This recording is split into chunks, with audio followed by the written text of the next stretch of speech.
Hey everyone, it's Sauce, and today I want to talk about dealing with altitude, specifically while backpacking, but these tips can also apply to a wide range of other activities such as skiing, day hiking, or even just visiting high altitude places. I do want to caveat this with the note that my experience really only extends to about 14,500 feet.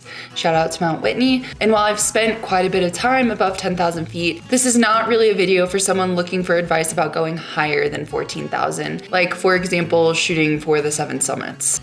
I do think this will be pretty helpful though if you plan to do something like visit Colorado for a summer backpacking trip when coming from lower elevations. If you're interested in more videos like this one, be sure to check out the rest of my channel. I put out new backpacking videos every Wednesday, and don't forget to subscribe. At the end, I'm going to be going over how to spot signs of altitude sickness and what to do if you're experiencing it. So be sure to stick around for that after I go over all the ways that you can try and prevent altitude sickness. I want to start off with what I think is the biggest mistake that people make when going into high altitude backpacking trips, and that is not spending enough time or any time at all acclimating. Acclimating is so important for a high altitude backpacking trip. The best way to prevent altitude sickness is by giving your body time to adjust to higher altitudes without trying to do too much too soon. The more time you can give yourself, the better. I know it can be hard when you're dealing with things like limited PTO, but acclimating can be the difference between a successful high elevation backpacking trip and having to completely call it quits 2 days in because of altitude sickness. Let's use my home state of Colorado as an example. Say you're going on a loop that averages above 10,000 feet. That's not at all unheard of here. And say you're coming from somewhere near sea level, like where I grew up in Missouri. Personally, I try to plan it so that I'm arriving in Denver or wherever I'm planning to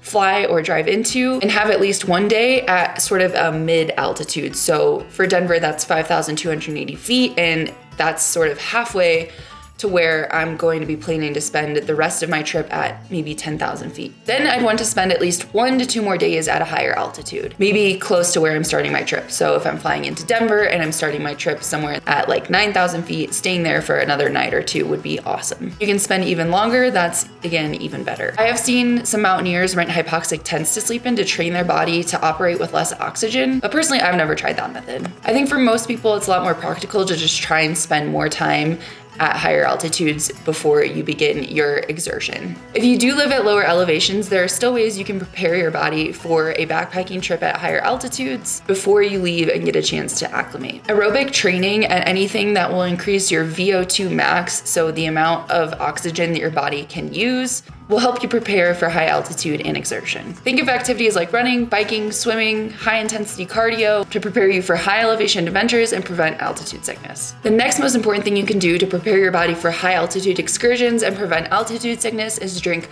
lots of water.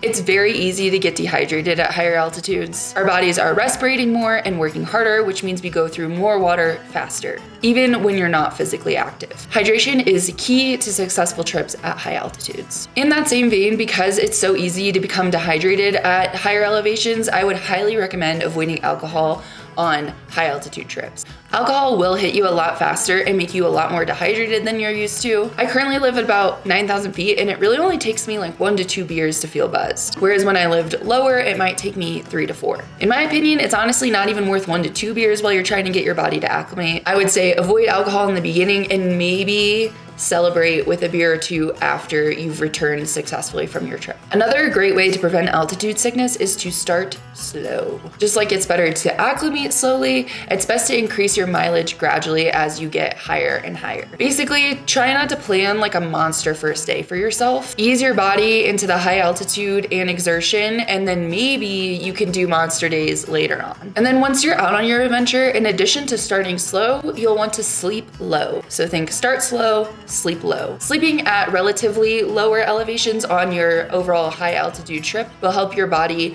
recover overnight and help you get better sleep for the next day of exertion. If you are around that 10,000 foot mark that we were talking about, try not to increase each night's sleep more than 1,500 feet. For example, if you slept your first night at like 9,500 feet, try not to sleep higher than 11,000 feet on your second night. If you're doing a trail like, say, the JMT or Numu Poyo, you'll be traveling over many mountain passes and into valleys, which offer ample opportunities to sleep lower than your hiking day. And it'll allow your body to recover from the strenuous hiking that you're doing. This next one may seem like a given, but it is easier said than done. Eating at high altitude is extremely important, but people do tend to lose their appetites at higher altitudes, so it can be really easy to go into a pretty extreme calorie deficit. So my recommendation would be to try to pack foods that you can eat even on your worst days, and also try to pack a variety, because something that you normally can stomach might all of a sudden seem completely unappetizing. And even if all the food that you have sounds completely disgusting, try to eat as much as possible. Take little bites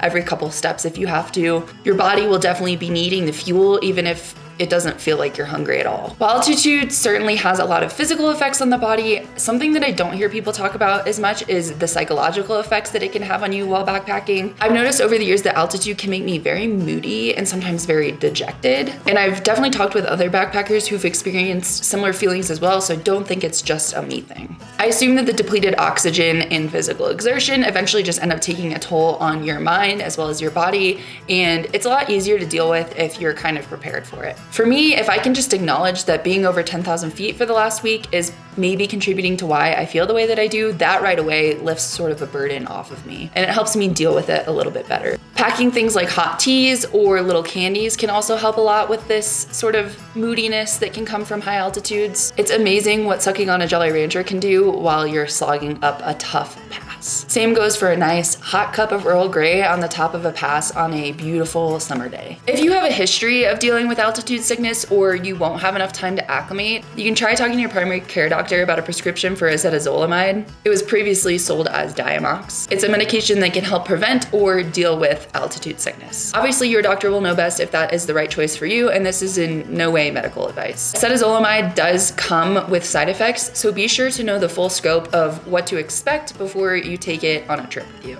I've luckily never had to take it, so I can't really speak to that experience, but I know that it's a diuretic and can make you a lot more sensitive to sunlight. Those are two things that aren't great for high altitude backpacking just because of your exposure to the sun and the fact that you're already going to be a little bit dehydrated. However, they are both better than altitude sickness. If unfortunately none of the aforementioned methods for preventing altitude sickness are successful, it is imperative that you know the signs of altitude sickness and what to do if they start to appear. So first of all, the initial signs of altitude sickness are headache, nausea, feeling or actually being sick, tiredness and exhaustion, loss of appetite, dizziness, and difficulty speaking. If you are experiencing these symptoms, it's important to tell someone that you are with that these are occurring so that everyone is on the same page and knows what's going on, and then rest at the altitude that you are currently at. Do not try to go any higher. You can take medications like acetazolamide or ibuprofen if, again, your doctor has approved that and that is going to be okay for you to do. Again, not medical advice. You want to also try and drink a lot of water and eat while you're resting. If the symptoms then subside, you can keep going.